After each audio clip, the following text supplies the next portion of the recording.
I'm here to talk about success.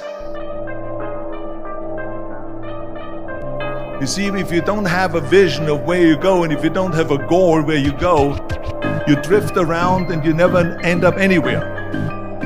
I mean, as you know, I was born in 1947 in Austria after the Second World War.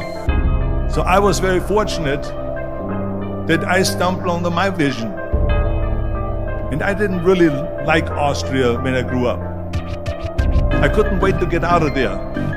I couldn't see myself becoming a farmer or a worker in a factory or anything like that.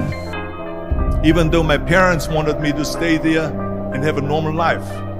But that was their vision, not mine. My vision was totally different. I felt that I was born for something special, for something unique, for something big. Then one day I went to school. I remember I was 11 years old. And they showed a documentary about America. And there they showed in this documentary the huge skyscrapers, the high-rises, the huge bridges, the 6-lane freeways, and all of this stuff. And I said to myself, that's where I want to be.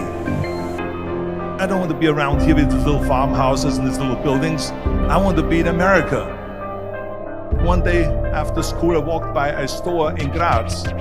So I went inside and I looked around, and then I saw a magazine. I saw a bodybuilding magazine that had Reg Park on the cover.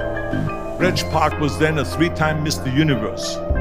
And I saw him on the big screen as Hercules. I read that and I said to myself, wow, this is the blueprint for my life. This is exactly what I want to do. I want to become a bodybuilding champion just like Reg Park. I want to get into movies just like Reg Park. And I want to make millions of dollars and be rich and famous just like Reg Park. Do you know how great it felt that I knew where I was going? Imagine the majority of people don't know where they're going. I knew where I was going. That I'm going to become this bodybuilding champion just like him. So it was just a question of how do you do it? I was so relieved because when you have a goal, when you have a vision, everything becomes easy. So people always ask me, when they saw me in the gym in the pumping iron days, they said, why is it that you're working out so hard? 5 hours a day, 6 hours a day, and you have always a smile on your face. And I told people all the time, I said, because to me, I'm shooting for a goal. In front of me is the Mr. Universe title. So every rep that I do gets me closer to accomplishing that goal, to make this goal, this vision turn into reality. Every single set that I do, every repetition, every weight that I lift will get me a step closer to turn this goal into reality. So I couldn't wait to do another 500-pound squat. I couldn't wait to do another 500-pound bench press. I couldn't wait to do another 2,000 reps of sit-ups. I couldn't wait for the next exercise. At the age of 20, I went to London and I won the Mr. Universe contest as the youngest Mr. Universe ever. And it was because I had a goal. So let me tell you something, visualizing your goal and going after it makes it fun. You've got to have a purpose no matter what you do in life. You've got to have a purpose. 74% hate their job in America. Now, there's not much different when you come to Europe. The majority of people don't like what they're doing because they're really not doing it because they didn't have a goal and they followed this goal. They just aimlessly drift around, and then all of a sudden there's a job opening, so they get that job because you have to work. But then when you work, it's a chore. It's work. It's not fun. So if you think about, only a quarter of the people really enjoy what they're doing in life. That is unbelievable if you think about it. So I felt so blessed that I knew what I was doing. It's like a medical student that studies and knows he wants to become a doctor. You know where to go. And the same thing is also in politics. I remember that in politics, I had a very clear vision that I will be the leader of California. This is as far as I could go because I was not born in America, so I could not run for president. So being the governor of the fifth largest state,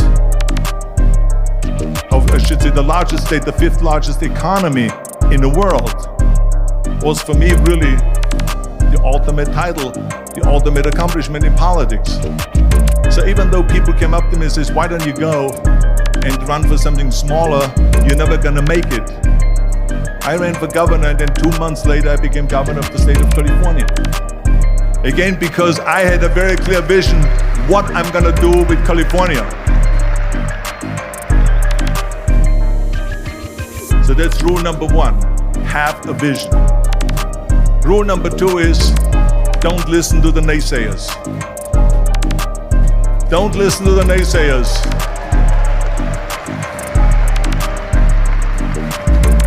Everything I ever did, the thing that I heard out of people's mouth was, that's impossible.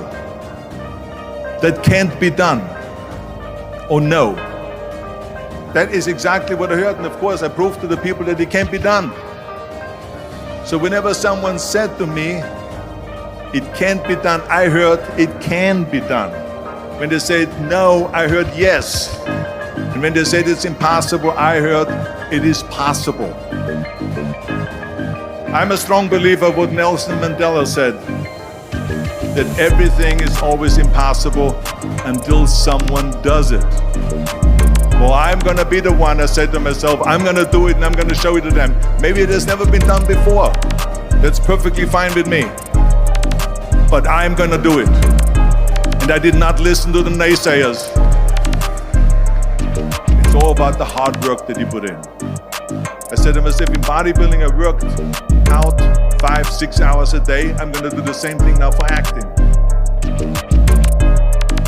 And of course I went to college to study English. I studied the accent removal, acting classes, and all of this stuff, all day long.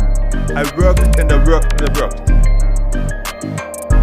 And within a short period of time, I made one movie called Hercules in New York, which of course went right into the toilet. But it didn't discourage me. I still had the same vision. And then all of a sudden I did Streets of San Francisco. I did Stay Hungry and Pumping Iron and The Villain. And then all of a sudden I was asked by Dino De Laurentiis and the Universal Studio to star in Conan the Barbarian. And after I did Conan the Barbarian, the director at the press conference said to the press, the director was John Milius. He said to the press, if we wouldn't have had Arnold, we would have had to build one. So think about that.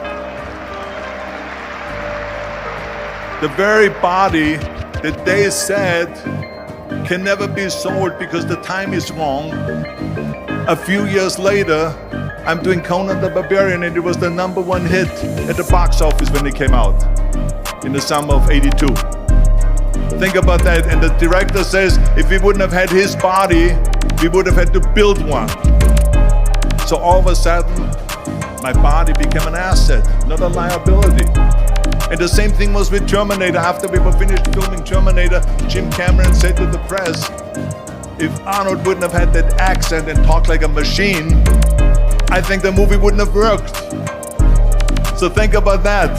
The body and the accent that they attacked was an asset. But I didn't listen to those losers. I didn't listen to them at all. This is just the reality of it, is that you cannot listen to the naysayers. So this is a very important lesson for all of you. So when someone says, no, this is a stupid idea, you in your mind, you don't have to say it, but in your mind just say this, you asshole. What do you know?